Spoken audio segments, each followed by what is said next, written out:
Hello everyone, it's Scott and welcome back to another episode of Sky Factory 2. And I am back in the Nether and I am here to find blaze spawners. So I have one to date and I need a total of 5 to complete the challenge. Now my jetpack range is a little limited, but I have a pretty good feeling that I can find at least the 4 additional spawners in this area, I hope. So let's give it a shot.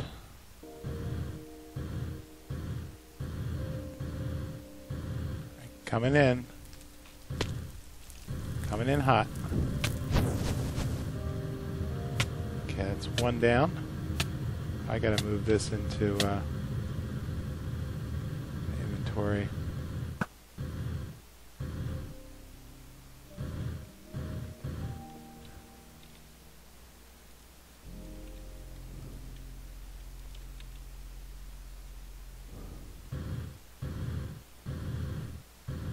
Okay, here's number 2. Coming in.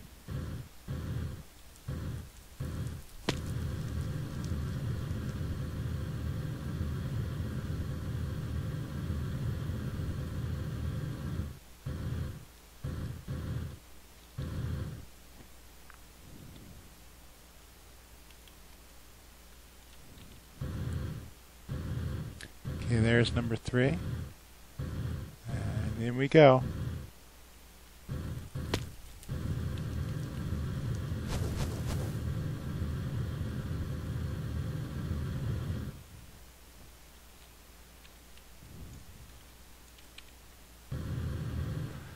Alright, I should probably start heading back now. I don't see the last blaze spawner. I don't really see much of anything actually. So let's start heading back. I'm at 2/3 capacity. Need to get out of here before I run out of fuel. So let's start heading this way.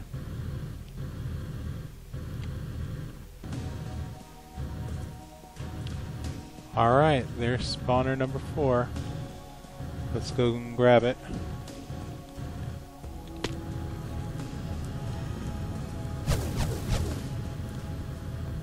Make like a tree and get out of here.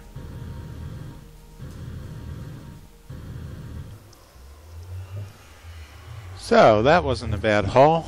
I collected 4 spawners with 4 diamond dollies, and now I have a total of 5 blaze spawners, which completes the goal. And let's get out of here.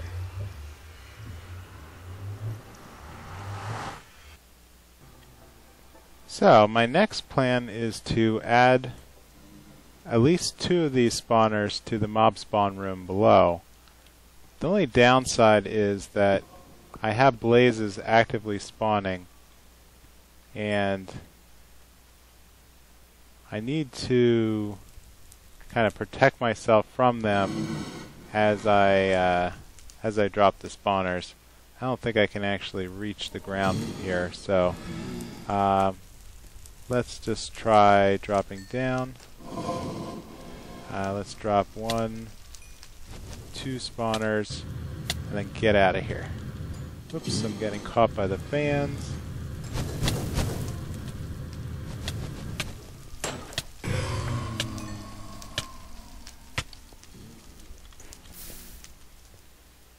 Alright, Mr. Blaze, you get caught by the turtle, and the fan is too powerful. Alright, let's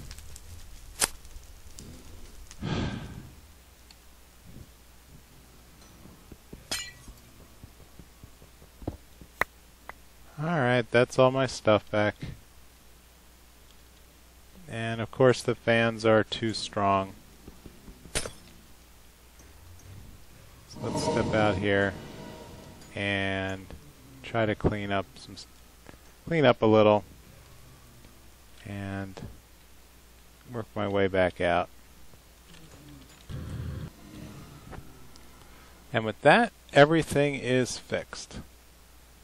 I have 3 spawners generating now a lot of blazes, which should now be powering this liquid XP drum.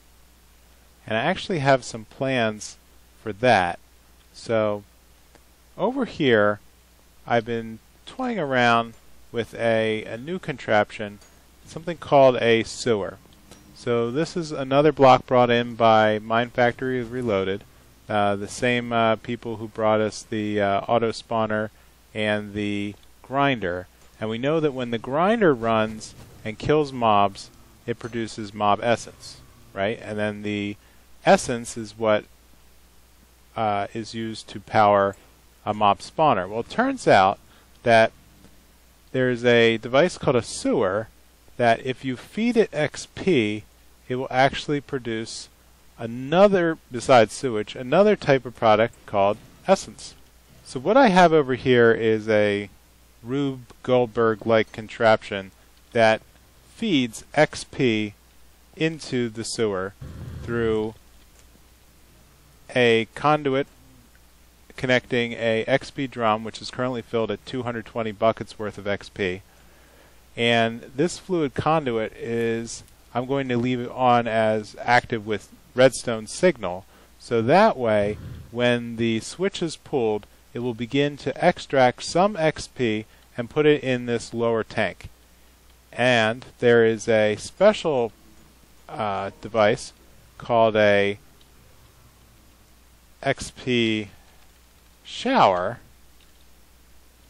this little device that extracts fluid XP from a tank and converts it back to XP bubbles. And then when those XP bubbles hit the sewer, they are absorbed and become essence. Now the problem is that this gets a little laggy because of these little yellow dots, so you actually have to let the XP bubbles get absorbed by the sewer from a safe distance here. I put glass blocks around to kind of enclose the XP dots, and the sewer will then transmit the essence fluid, and just like that I produce 13 buckets worth of essence, which will now power the mob spawner. Now the mob spawner is currently set up to produce large slimes. And why slimes, you ask? Because slimes split into 4 slimes when they are attacked. And so each of those 4 slimes split into 4 more tiny slimes, and each one of those produces XP. And in this way, I believe I'm actually net positive on XP, well, definitely with the blazes on auto spawn, but if I can get a closed loop net positive XP from all of these slimes such that the XP conversion back to essence is able to self-power, well then I have a infinite XP farm. So the next question is, what am I going to do with all of this liquid XP? So it turns out that one thing I can do with all of that liquid XP is build a automatic enchanter. And so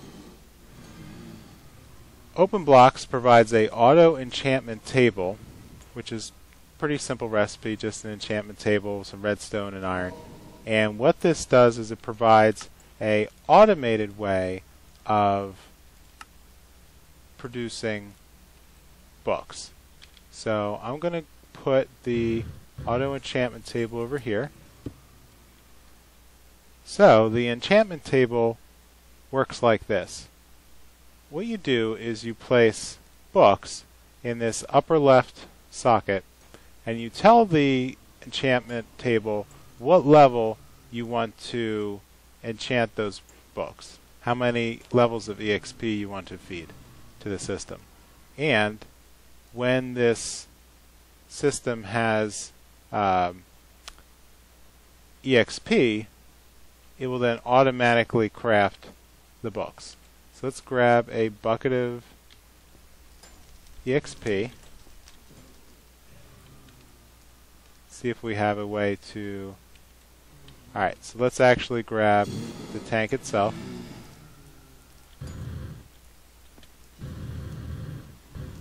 Let's place it over here and tell it to auto drink.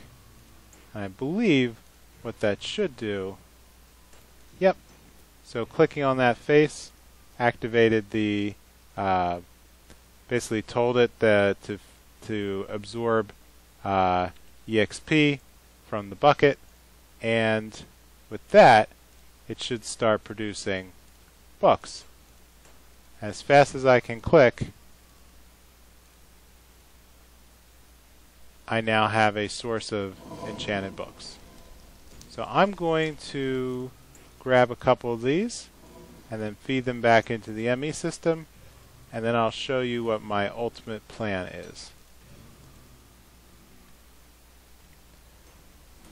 Alright, now that I have a source of books, XP, I'm now ready to make a Ender Quarry. So this is kind of a complicated recipe, but I think I am now ready. So it's going to need 1 diamond pickaxe. It will need several ender fused obsidian. 1, 2, 3. Okay, we're going to need something called a ender core. So we're actually going to need 2 of them. So to make that, I need 4 magical wood each, so that's 8 total. Each magical wood requires bookshelves and 4 enchanted books. So let me just make a couple of bookshelves, pretty easy. And I should be able to make, oops, I'll need some Eyes of Ender. And with that, what am I missing?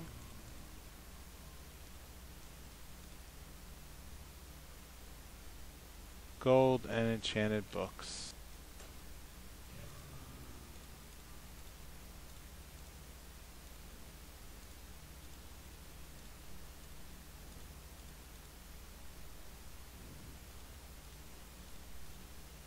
That's interesting. It's producing a amount of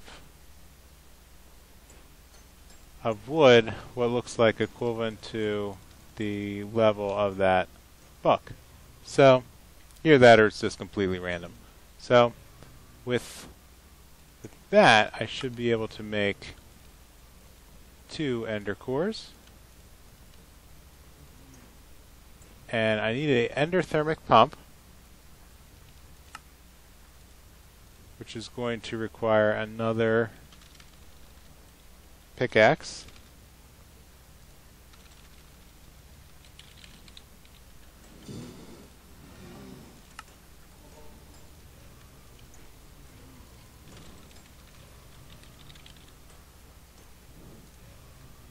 And 1 more endothermic pump. And I should, the Diamond X computational matrix. And with that, I should have everything to produce 1 Ender Quarry. Great. Now I need to figure out where to put it. Now before I go, there's one more device that I want to make, and that's something called a Tesseract. Now the Tesseract is useful for moving products in between dimensions. So I actually want to shift items from the deep dark back to the home world. And to do that, I'm going to need this guy. So to make a Tesseract, it's pretty simple, just a couple of bronze and silver surrounding a Tesseract frame. Tesseract frame is filled with Resonant Ender, which is just molten Ender pearls. The frame itself needs to be made from Enderium and hardened glass or fused quartz, which is really easy. But the ingots can only be made by mixing Enderium base, pyrotheum, and Ender pearls, or now that's pretty much it. And to make an Enderium base, I need to burn tin, silver, and platinum in our alloy smelter. So I've grabbed those ingredients. I'm going to head down and get some of this stuff working. Let's head down to the... I should probably make a formula for this, but it'll just be easier to do that once I actually have a piece of Enderium base to craft with. Oh, and I should probably demo just over here really quick. I created a very small block of water where I have squids, and the squids randomly drop ink, which are being absorbed by this hopper back into the ME system through the ender chests. And so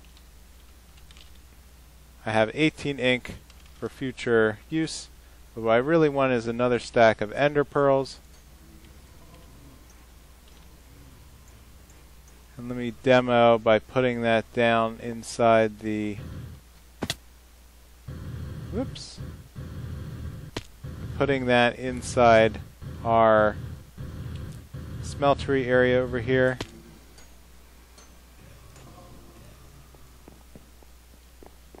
So within the hopper, I just load up another 16 ender pearls, which will be fed into this smelter area, which will burn them down and put them into this drum, and I'll come back for the molten Enderium shortly. So let's check on the... I have a feeling that, okay, these are not being sucked. Well, they could be, yeah, actually they are being absorbed into the ME system. But unfortunately it looks like the ME system is getting, no, actually we have some additional capacity. So let's make a quick pattern of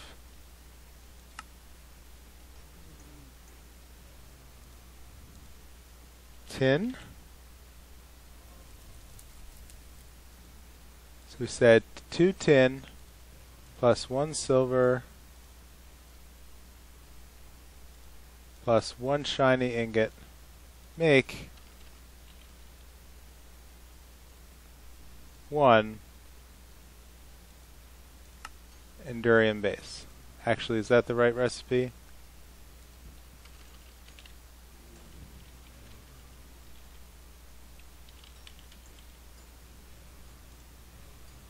Yep, 2, 1, and 1 make 4. So let's make sure I encode that properly.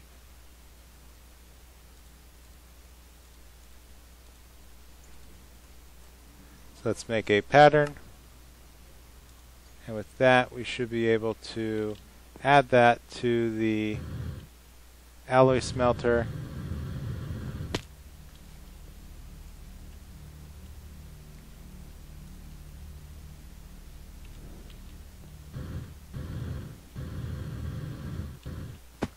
Also want to add a formula for making additional energy conduits to this interface. So with that, we should now have the ability to get Enderium base. So I need to mix that with pyrotheum and 2 more ender pearls.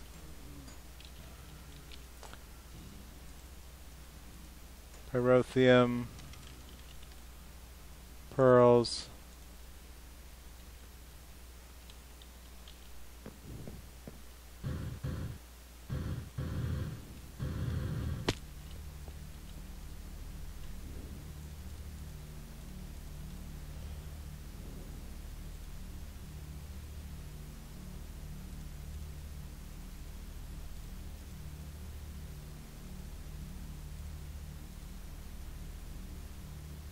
And that should make our Enderium ingots. So let's make sure I have enough of that.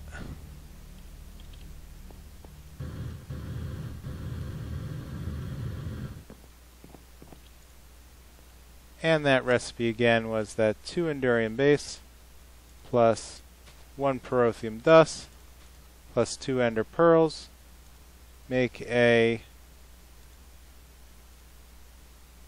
Enderium ingot, which should have been popped out by the system. I think it might be getting a little full, so let's grab a couple of the bows that are stacking up. And this was what I was doing to, I'm just dumping the spare bows into this trash can. It's a simple device that anything you import is basically destroyed on the spot.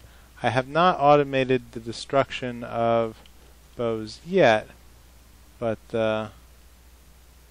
soon. Let me do another quick check.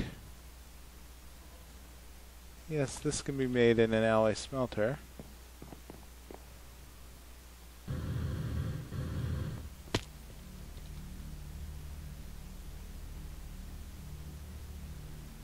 Oh, it just takes a very long time to produce.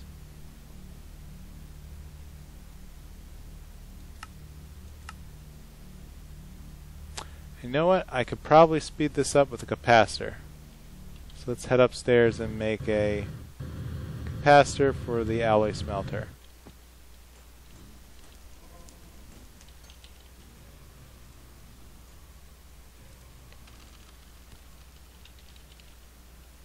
And before I've been making double layer capacitors, which are pretty simple. So I'll need 2 basic capacitors,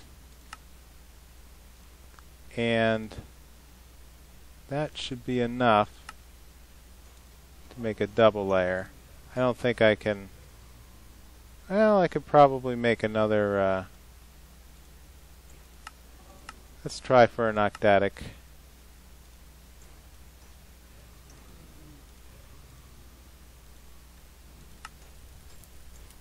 There we go, and we'll add that to the alloy smelter.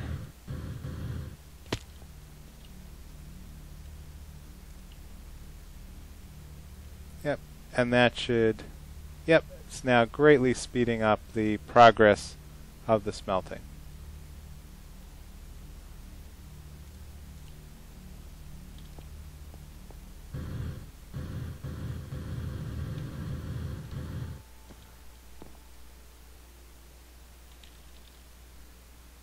So here's some Enderium ingots.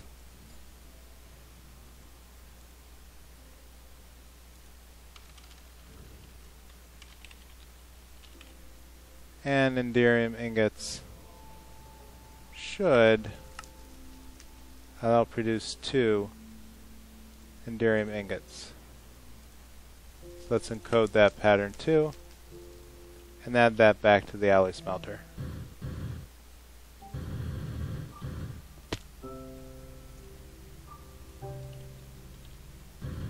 And now we have a formula for making infinite Enderium.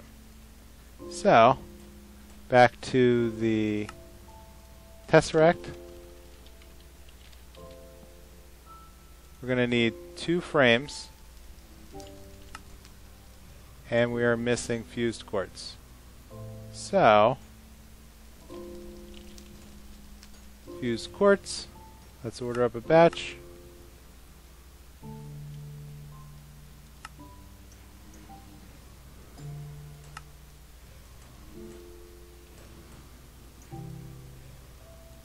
What else am I missing?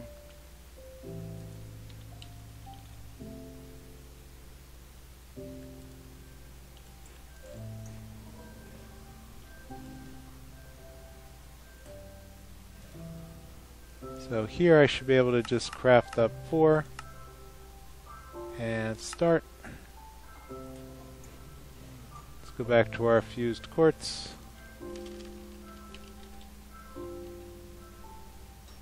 Okay, that should be enough for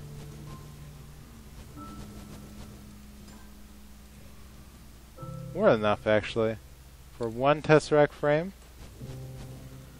and I'll need a second shortly. Okay, Tesseract frame. Have all the parts. Now I have two Tesseracts, and now I need to fill them with either a casting basin or, why don't we try that? Why don't we put the Enderium frames over here. Oh, I got a little bit of a backup.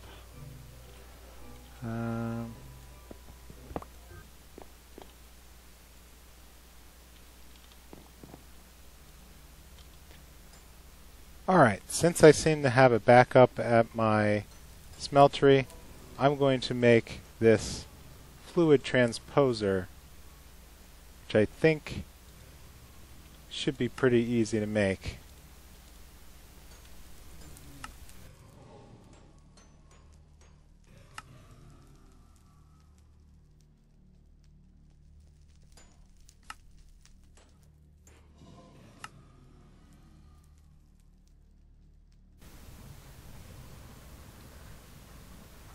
So as we saw before, the fluid transposer is what's going to move the ender fluid back into the Tesseract frame. So let's just make sure we have a little bit of liquid conduit, and we'll head downstairs and grab that bucket of our liquid resonant ender. Let's just move this over here for the sake of cleanliness. So let's put the fluid transposer right here. So it's going to start absorbing RF. We're going to go back and put the Tesseract, empty Tesseracts here on the left. And then we need a way to feed it the resonant ender from our drum. So let's try putting it right here and see if that's enough. Nope, it's not enough for it to absorb it automatically. So let's move it one block over and connect them up with fluid conduits.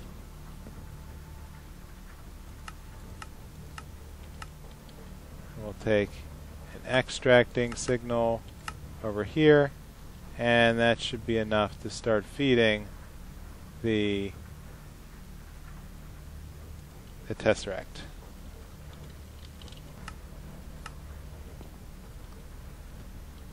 There we go. The problem was with the redstone setting. So if I come in here and turn on the right hand side as the input, it's going to start filling up with our resonant ender liquid, which, as we can see here, is being transposed into the empty Tesseract frame, and in a second this should hopefully produce one full Tesseract frame. So let's head back up to the crafting area.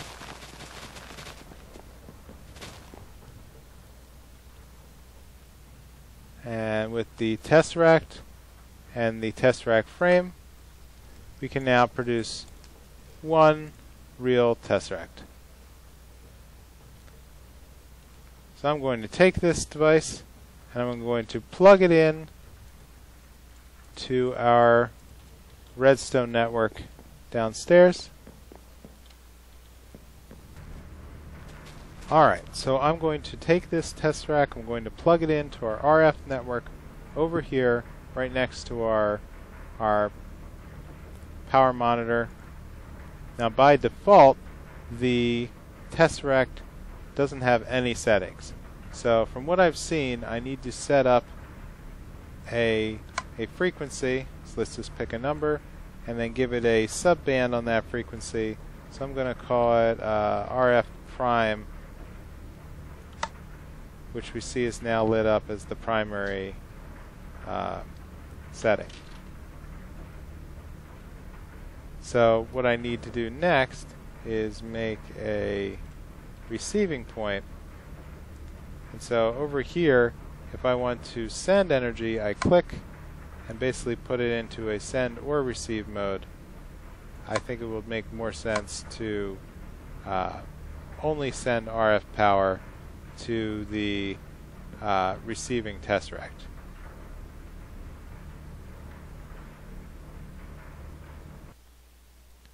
Alright, so here we are back in the deep dark. So I've created a staircase up from our main landing area that is about, I don't know, 50 blocks away from our entrance.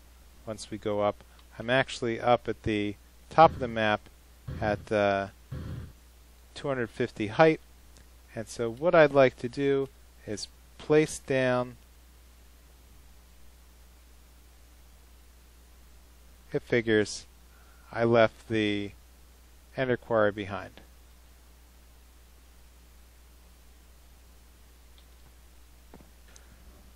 Alright, we're back, and hopefully that should fix our problem. So what I'd like to do is set up the Ender Quarry here in the middle of the room.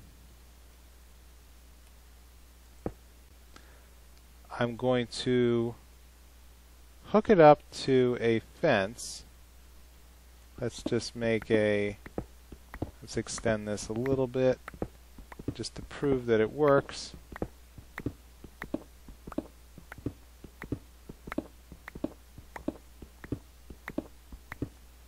And let's place the fence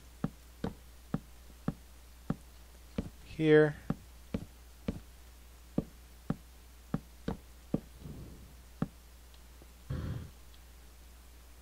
So it understands that it has a boundary. So I think what we need to do next, let's provide power from the Tesseract. And let's set it to the RF prime channel in receive mode. So now we're starting to scan blocks. And what we need next, so we see here we were actually beginning to drill down. I don't know how it knows, but I think what we need, there we go. We needed to have it be able to export the blocks that it finds, which it is doing here in the Ender chest. And as we see, it is mining cobble straight out of the ground. Unfortunately, it looks like things are stacking up just a little bit, so I'm going to have to think of another solution to this is actually backing up very quickly, but we can see that the quarry is beginning to gather up ores that it runs into as it's drilling through the stone here at the upper mantle of the deep dark. So I think I'm going to let that run, and with that I'm going to call this an episode. So if you can, please leave a like or a comment and let me know how I'm doing, and I will see you in the next installment of Sky Factory 2. Bye.